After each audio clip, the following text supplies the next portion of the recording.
Moi boas de novo, xentiña, estamos de novo aquí no canal de UQ facendo estas entrevistas que pretenden ser como un aniversario destes 2 anos de mandato. Estamos xa no Ecuador, aquí hai unha pequena risa de, non sei se xa desesperación, de aburrimento, non sei. Estou con Luís Seara, o voceiro do BNG no Concello de Ourense. Como estás, Luís? Que tal? Moi ben, Iván, moitas gracias.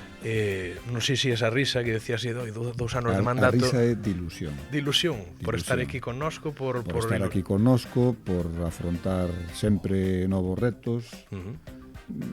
Si a risa fora de decepción ou de frustración, que en moitos casos é así, pois eu creo que igual era mellor marcharse. Por tanto, como aínda pensamos que temos moitas cousas que aportar, que o BNG é a única alternativa posible para sacar a Ourense deste marasmo, pois sempre unha risa de ilusión, porque tamén as cousas hai que tomalas un pouco con filosofía, senón mal vamos. Mal vamos, efectivamente. Precisamente estábamos mirando antes esta foto, que é de hai 2 anos, cando creo que viña tamén Xurxo ese día, estabas tú, e non sei se Ruth tamén apareceu ese día que fixamos a entrevista ali no Gilei, nesa sala Gilei do Liceo. Aí, claro, eu ainda estaba dicindo que carallo é o que vos tamén decíades isto que a que me están levando.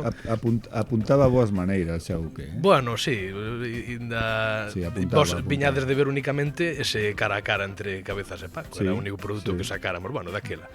Igualmente, hai 2 anos desto, tú repetías como candidato daquela, xa foras no 19, volvías a ser no 23. E según dis, a ilusión está intacta, as ganas de traballar, de manterse á fronte do BNG aquí no Concello seguen iguais, Luís, pola túa parte. A ver, se non hai ilusión, o que falábamos antes, tes que dar un paso atrás, non? Outra cousa ben distinta é que hai uns procesos, son os procesos democráticos, asambleares dentro da nosa organización, e cando chega o momento da escolla, pois terán que ser as compañeiras e os compañeiros os que avalíen se realmente estivemos á altura das circunstancias. Eu, desde logo, podo che dicir a día de hoxe que teño a mesma ilusión ou máis, teño as mesmas gañas ou máis de seguir enfrentando novos retos, porque creo que ademais o fácil ou digamos que o máis simple é moitas veces dar un paso atrás, pero bueno, eu creo que os retos hai que afrontalos con gañas, con ilusión e cun equipo evidentemente de persoas que che podan botar unha man, non? Este va a ser unha das últimas preguntas, o tema de como sería unha candidatura daqui cara a 2 anos. Tamén a miña pregunta era, porque todos vemos e bromeamos con eso tamén, e a comidilla dos medios de comunicación durante varias semanas, os procesos de primarias do Partido Socialista, que imos de vivir pois dá moito de sí, en moitos sentidos. Como se escolle un candidato no BNG? Bueno, un proceso asamblear, hai un proceso asamblear, efectivamente, hai unha proposta ou varias propostas, non? En función dos perfis que a organización, os compañeiros e compañeras da organización ven nese momento. Evidentemente, cando alguén te propón, ti tes que decir si queres ou non queres, como no caso do Papa, non? Queres ser vostede Papa, bueno. Neste caso, si queres ser portavoz, evidentemente despois hai unha escolla na asamblea local, hai unha proposta ou varias, os militantes todos unha proposta ou varias propostas e unha ratificación por parte do Consello Comarcal e a sanción, digamos, xa definitiva por parte do Consello Nacional. Isto todo, se participan todos os militantes, evidentemente será un proceso democrático, pero é moito máis calado que outros procesos democráticos de outros partidos. Bueno, nos intentamos facer pouco ruido. É certo tamén que as últimas 2 escollas en canto ao candidato, e eu tamén fun ao mesmo tempo responsable local, foron por unanimidade, por aclamación. Bueno, o que fala tamén, eu creo que moi ben, do momento que está a vivir o BNG desde hai xa moito tempo, da situación de paz interna dentro da organización. Eu tamén vivín a outra parte, vivín a outra cara. Xa. E entendo que tamén fala da consideración que teñen de ti e do bueno, teu evidentemente, equipo, non? Cando alguén é proposto pola militancia é porque esa militancia considera que esa persoa é a idónea, adecuada para ese momento concreto, non? Tamén alguén con certa maldad podría decir o contrario de que a ver quen quere ser hoxe candidato en Ourense. Bueno, non é un caramelo, hai moita xente que igual pensa que isto é unha bicoca jauja, non, bueno, non, implica pois moito traballo, implica moita dedicación, porque o traballo político non é só o que se ve nos plenos, é moito máis, hai un traballo permanente de contacto social, bueno, de hipotecar en gran medida outras cuestións como a vida familiar, non todo o mundo entende esta situación, por tanto, bueno, tens que ter tamén a complicidade necesaria, caso, como é o meu caso, pois na miña casa coa parella. Xa.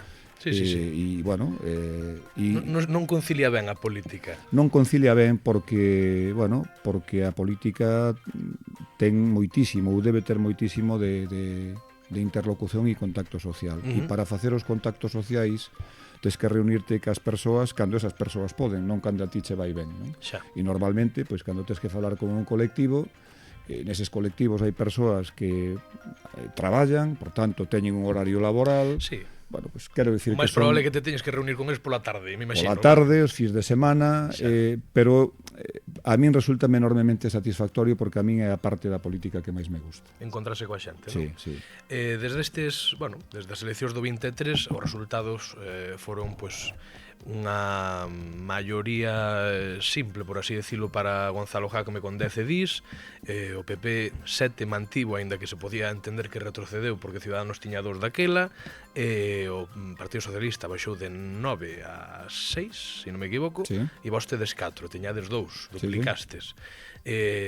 Nese momento entendo que esa noite foi agridoce, porque duplicar un resultado que non sirve para nada é complicado, pero o que quedou por diante foi unha labor de oposición.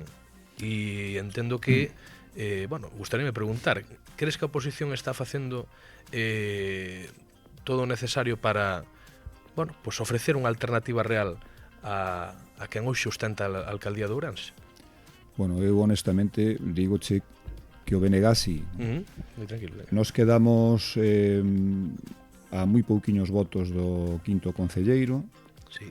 O cal pois evidencia que de alguna maneira hai unha boa valoración social por parte dunha parte sustancial da cidadanía, en torno a 9.000 votantes, non?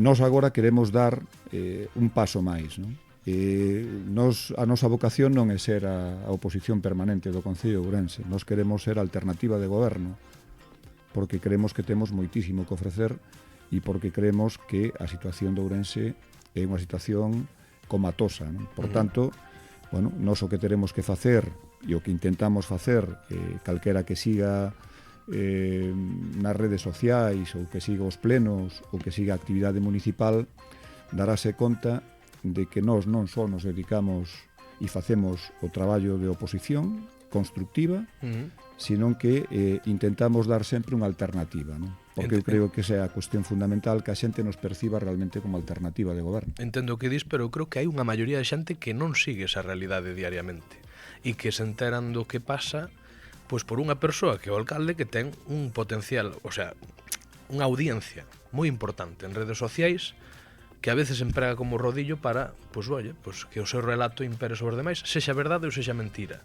E, claro, si do que nos fiamos é de que a xente ten que estar no día a día ao tanto do que pasa na política municipal, por moi interesante que sexa, que ten a súa amiga, pois igual estamos deixando a moita xente de lado, non? Reflexiono, así. Sí, é unha reflexión, eu penso que atinada. É certo que a capacidade de penetración social que ten o alcalde a través das súas redes, non? É enorme, non? E iso é algo que evidentemente hai que recoñecerlle, nós temos aí pois un pequeno hándicap. Eu creo que estamos intentando solucionalo, pois facendo contidos que sexan didácticos, atractivos, ao mesmo tempo reivindicativos, non? E sobre todo propositivos, non? Eu entendo que probablemente ese é o gran labor que temos que facer de aquí ao final de mandato, non? Que a xente realmente, cando escoite as propostas do BNG, unha vez que reflexione, non? Porque eu creo que de algunha maneira ou doutra a xente cando recibe os contidos, non? Analizos e reflexionos, se dea conta de que hai outro modelo de cidade, outra forma de facer as cousas e unha alternativa distinta ao que hai. Pois eso é o que no que temos que mazar, o que queredes que temos que dedicar pois todos os esforzos, e iso implica o contacto social, implica evidentemente ter máis presencia nas redes sociais, implica comunicar de forma máis directa e máis entendible, porque moitas veces eu creo que o gran problema é que lle falamos á xente nunha linguaxe que a xente non entende. Entonces temos que baixar, temos que baixar a ese nivel, non? De que todo o mundo nos entenda, que nos entenda o profesor da universidade e o traballador, humilde traballador de calquera empresa, non? Digno traballador, por outra parte, e sufrido traballador. Pois que nos entenda todo o mundo e que saiba que cando nos dicimos que queremos transformar determinadas zonas da cidade con proxectos concretos, bueno, que teña claro por que e para que. O día a día do Concello de Ourense é bastante frenético, é difícil seguir o ritmo, tamén decía non só porque moita xente se xa, bueno, en xeral desinteresada da política, sino porque incluso para alguén que quera enterarse é complexo. De todos os temas que se están tratando últimamente, hai un que me interesa saber a túa visión, porque despois de 5 anos estáse propoñendo uns novos orzamentos. Vos xa se publicaron, xa recibistes ese borrador, se non me equivoco. Que vistes de novedade, boa ou mala, refírome, que cambia respecto aos únicos que se aprobaron cando foi o bipartito DO-PP aos que son agora, para que a xente teña eses detalles, eses titulares? Sí, bueno, previo a eso dicías ti que o do Concello é unha especie de voráxine. Sí. Efectivamente, eu teño dito aos meus compañeros e compañeiras que nunca sabes o que te vas a topar. O que sí sabes que vai a pasar é como no sorteo da lotería. Sabes que vai sair o gordo, pode sair ás 9 da mañá, ás 10 ou ás 12 ou ás 2. O sea, vai a sair seguro, pero non sabes cando. E no Concello pasa exactamente o mesmo. Ti levantaste a mañá... Que é o gordo? O gordo é pois, a ocurrencia do día. A ocurrencia do día, non? Pois que adonte era que o alcalde ten pensado contratar a voluntarios para bombeiros. Non sei se o bombero torero, pero estará aí entre eles, pero sí. Bueno, pois ese tipo de ocurrencias, e eso implica ser reactivo. Nos intentamos ser propositivos, pero ao final hai moita parte da política municipal ten que ser reactiva, porque ao final tes que dar resposta a ocurrencia do día do alcalde, non? Sí, ten a habilidade de marcar esa xenda. Efectivamente, e é unha cuestión que, bueno, que ten a súa complexidade e que efectivamente marca a xenda, non? No tema dos orzamentos, gustaríame dicirche que son moi novedosos, pero son unha simple actualización dos do ano 2020. Por certo, que a nos entregaron non son uns orzamentos, é un documento, porque un orzamento ou un borrador no que hai unha carencia do capítulo 6, que é o de investimentos, non se lle pode chamar orzamento, poderase chamar achega. O documento que nos pasaron non ten capítulo 6, que é onde van reflectidos os investimentos, e é o que indica, bueno, que é o que pretende facer o goberno a curto e medio prazo, non?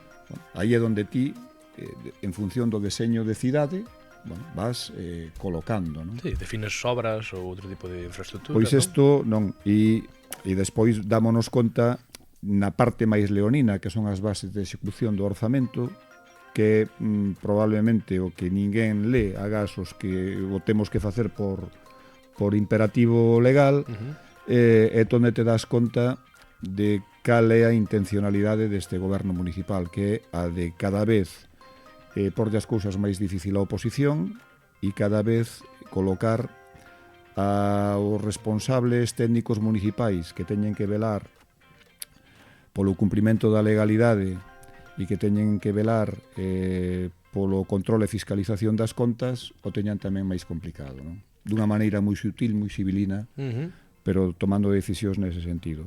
Por tanto, nós o que si dixemos o outro día é que nós estamos dispostos a sentarnos a falar. Nos levamos desde hai moito tempo dicindo que é absolutamente necesario un orzamento porque hai un desequilibrio absoluto e bestial nas contas que vai acabar provocando, e de feito outro día o Ministerio de Facenda de alguna maneira xa estaba provocando unha intervención ao propio Concello por non pagarlle os provedores en tempo e forma. O desequilibrio nas contas é de tal magnitude que seguramente, se non hai un orzamento, hai que ir a un plan económico-financeiro que tería efectos negativos para os servicios públicos que se prestan, e entón este goberno, máis por necesidade que porque realmente crea na importancia dun orzamento, ten que facelo sí ou sí, non? Nos queremos sentarnos a falar, nos queremos trasladarlle as propostas que humildemente pensamos que son propostas moi boas para sacar Ourense desta situación e pasar pantalla, non? Colocarnos nese Ourense que todos desexamos, e por tanto, se nos chama ben, e se non nos chama, porque eu tamén non me fago trampas ao solitario. Outro día el dixo que al BNG ni agua, pois se non nos chama, nós desde logo que vamos a proporlle un modelo alternativo a través, bueno, pois probablemente temos lo que falar, aínda non o temos concretado nunha emenda a totalidade.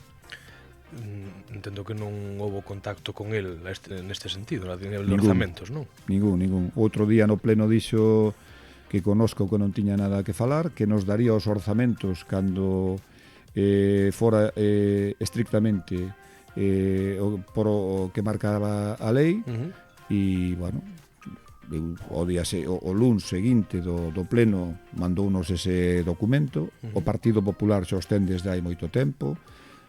Evidentemente, todos sabemos que levan negociando desde hai tempo. Dixo o presidente do Partido Popular o outro día, sin ambaxes, dixo que querían deixar a súa pegada no orzamento municipal, bueno, algo que resulta así un pouco sorprendente, pero creo que eso fala da boa disposición que ten o Partido Popular en negociar con Jácome. Algo que por outra parte... Recoñecido aquí na entrevista con Ana Méndez. Bueno, pues algo que por outra parte a nós non nos sorprende, porque nós sempre dixemos que Partido Popular e Jácome son as dúas caras da mesma moeda.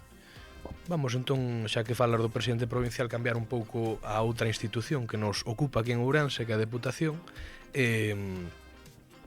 Ali o BNG, bueno, falamos aquí con Álvaro Vila. Álvaro Vila pois, foi un dos promotores de que ali houvese un entendemento entre o Partido Socialista e o Partido Popular a respecto de reparto de fondos da Deputación aos concellos da provincia, duns orzamentos, e o BNG parece que nunca chegou a estar disposto a apoiarlo. De feito, cando foi dese reparto, os deputados provinciais propuxeron un reparto alternativo, fixeron un reparto alternativo, sí. Non? Entendo que aínda sendo un cambio, bueno, un cambio, podes dicir, histórico, o do liderado da presidencia de Deputación, o BNG nunca valorou achegarse algo máis a Luís Menor. Bueno, eu creo que o BNG ten feito cousas importantes na Deputación, apoiando aquelas iniciativas que na nosa consideración son boas para o conxunto das veciñas e veciños da provincia. Aínda outro día, eu creo que quedou patente que nós, cando as propostas son positivas, non nos pomos de perfil, non? Nos as modificacións de crédito da Deputación votamos a unha a favor e no resto estivémonos, co cal, pois, home, eu creo que eso tamén fala da boa vontade do BNG para intentar que todos os concellos poidan recibir as achegas que lle corresponden en base a uns criterios que poden ser cuestionables ou mellorables, pero en principio son un punto de partida e non como se facía antes, en donde a tarta se repartía entre uns poucos. Eso ti viviche lo que estuveste máis de asesorar na Diputación, viches o goberno, bueno, como vimos todos, pero bueno, un pelín máis de cerca de Manuel Baltar. Que diferencias atopas con Luís Menor? Bueno, eu creo que Luís Menor é unha persoa que ten un talante dialogante. Eu creo que aí hai determinadas cuestións nas que probablemente o seu liderazgo se resentiu, como pode ser o tema do orgánicamente, centro. queres dicir? Orgánicamente porque os propios alcaldes do Partido Popular son o que cuestionan, non? Por tanto, el neste momento ten cuestionamento dentro do partido, non? O cal tamén está a provocar que aínda non se celebrara ese congreso provincial e que se estea adiando. Probablemente non hai a situación de Pax que el pensaba desde un principio. Igual se o pide Ayuso, igual se co adianta. Bueno, é posible, non digo que non. Se Ayuso, hai que adiantar o Congreso en San Ece. Ele é máis obediente a Santiago que a Ayuso, pero bueno, en todo caso saberíamos o que pasara. Bueno, é unha persona que ten polo menos un talante dialogante, deu pasos, eu creo que o do plan cooperou, que efectivamente, bueno, os grupos políticos, entre eles o BNG, que levaba anos e anos reclamando un plan de similares características ao que xa estaba habendo no resto das provincias, bueno, pois eu creo que deronse pasos moi positivos, non? Sigue habendo prácticas que non son, desde logo, as que para o BNG son democráticas no sentido estricto, é dicir, síguese utilizando tamén as subvencións a dedo, non na medida que se facía antes, pero bueno, é certo que hai que valorar que efectivamente nun tema tan importante, porque ao final estamos falando de como trasladar fondos aos concellos para que os concellos poidan sobrevivir, para que os concellos poidan facer obras e para que os concellos podan facer investimentos para mellorar a vida das veciñas e veciños. Bueno, aí houve un salto moi importante porque a cantidade é unha cantidade infinitamente máis grande da que había antes. E insisto na que, de alguna maneira, todos os concellos, pequenos, medianos e grandes, bueno, de alguna maneira se ven máis beneficiados. Bueno, das últimas preguntas xa falamos ao inicio, bueno, de que decías tú, polo que entendín nas súas palabras, que se dentro de 2 anos o BNG sigue querendo que sexa o candidato, tú serías o candidato ás municipais. Se o BNG e os compañeros e compañeiras deciden que eu teño que seguir sendo candidato, eu, se a saúde mo permite, sería o único condicionante, se a saúde mo permite e eu estou ben de saúde, gañas teño, ilusión, insisto, máis co primeiro día, pois eu non me vou a esconder e desde logo pois aceptaría encantado ese reto. Porque Xurxo decidiu comer o cargo orgánico, pero non ten pinta de que queira ser candidato, Xurxo. Bueno, Xurxo, preguntar a ele que está acompañando. É unha persoa de unha valía excepcional e para min ten todas as virtudes que ten que ter un líder político, non? Capacidade de traballo, capacidade de análise, é unha persoa que non comete arroutadas, moi analítico, e despois é unha persoa que para min é unha virtude absolutamente fundamental, a que lle podes confiar absolutamente todo porque é unha tumba.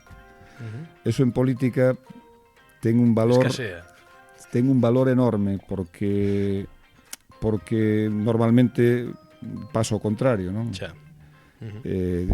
Moitas veces os peores inimigos están dentro da casa e non fora, non? Pero non, el reúne moitísimas condicións, ten unha capacidade enorme de análisis, de traballo, e eu creo que ao final as compañeiras e compañeiros, porque foi elixido ademais por aclamación, as compañeiras e compañeiros deronse conta de que unha persoa que ten ese valor, non? Ese valor humano, ese valor como compañeiro, ese valor como analista político, pois ten que dar un paso adiante. El seguramente prefería estar nunha posición máis cómoda, pero tampouco se escondeu. E no momento que petamos nesa porta, el dixo, bueno, pois... asumo. Hai que asumilo e deu un paso adiante. Bueno, cubríchelo de rosas ao mermo, para que non nos saiba, falamos de Xurxo Rodríguez, que é que sigue levando a comunicación do... Leva, bueno, ou non, leva moito máis a comunicación. De todo, todo que pode. Xurxo é o concelleiro sin credencial. Número 5. É o concelleiro sin credencial.